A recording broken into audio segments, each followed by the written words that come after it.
आज मैं आपको भारतीय संस्कृति में संक्रमण विविधता के बारे में बताने जा रही हूँ।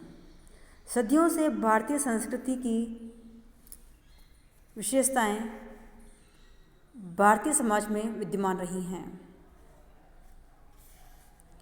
किंतु वर्तमान में कुछ ऐसी शक्तियां पैदा हुई हैं जैसे औद्योगिकरण, नगरीकरण, वैज्ञानिक खोज एवं प्रगति तथा पश्चिमी संस्कृति का संघात, जिसके फलस्वरूप भारतीय संस्कृति में अनेक नवीन परिवर्तन घटित हुए हैं और इसका मौलिक स्वरूप संक्रमण की स्थिति में है।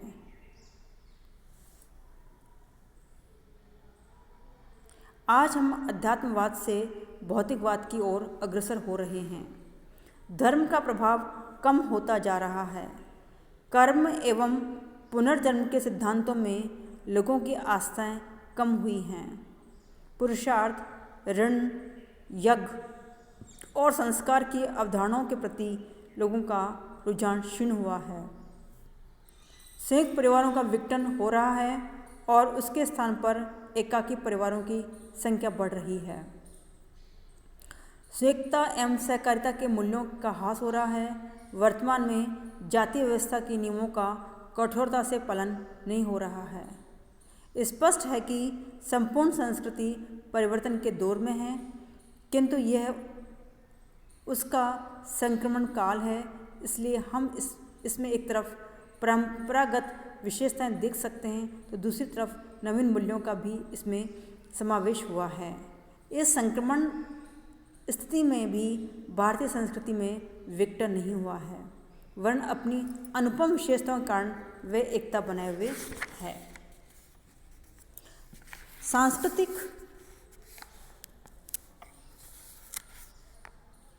विविधता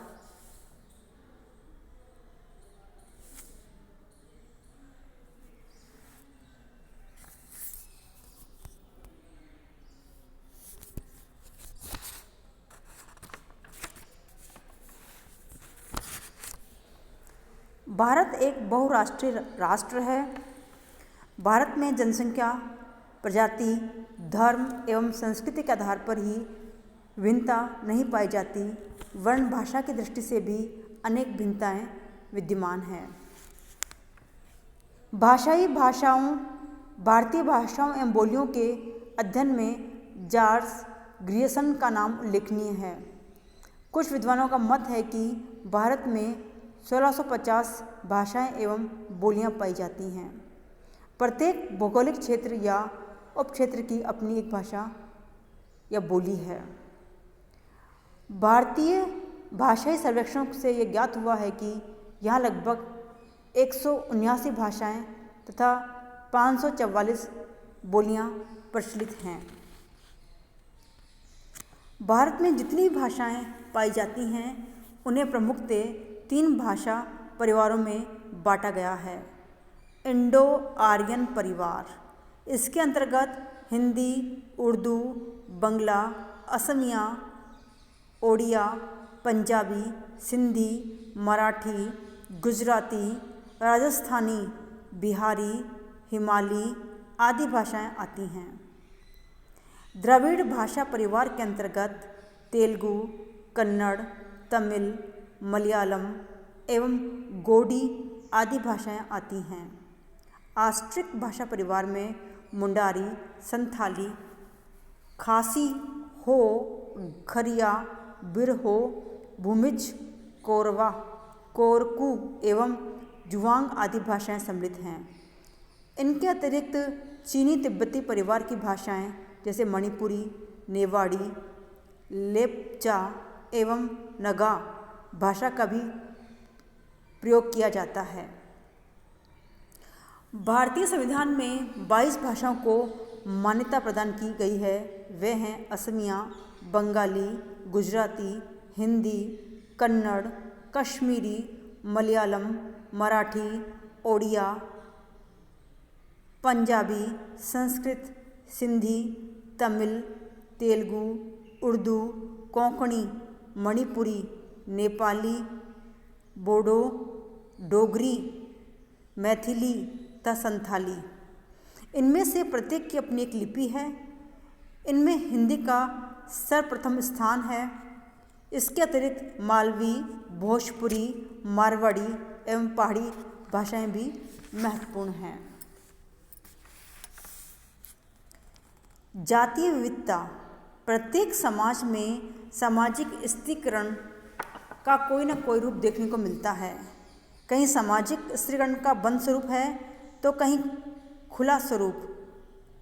भारतीय समाज में किसी समय वर्ण व्यवस्था सामाजिक स्त्रीकरण का प्रमुख स्वरूप थी, जो तुलनात्मक दृष्टि से एक खुली व्यवस्था का उदाहरण प्रस्तुत करती है।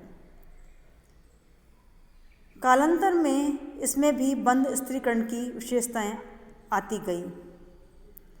धीरे धीरे यहाँ जन्म पर आधारित जाति व्यवस्था निर्मित हुई, जो कि बंद व्यवस्था का उदाहरण प्रस्तुत करती है।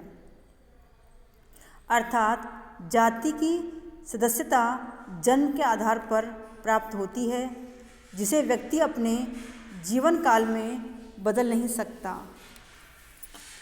इरावती कर्वे के अनुसार भारतीय समाज और संस्कृति के तत्वों को पूरी तरह से समझने के लिए जाति का अध्ययन आवश्यक है। जातियाँ हिंदुओं के अतिरिक्त मुसलमानों एवं ईसाइयों में भी पाई जाती है। भारत में लगभग 3000 जातियाँ समूह हैं। प्रत्येक जाति के अपने खान पान, विवाह तथा सामाजिक सहवास के नियम हैं। जातियों का संबंध एक निश्चित व्यवसाय से भी है और विभिन्न जातियों के बीच ऊंच नीच का एक संस्करण। इस आधार पर वे परस्पर छुआछूत बरतती हैं।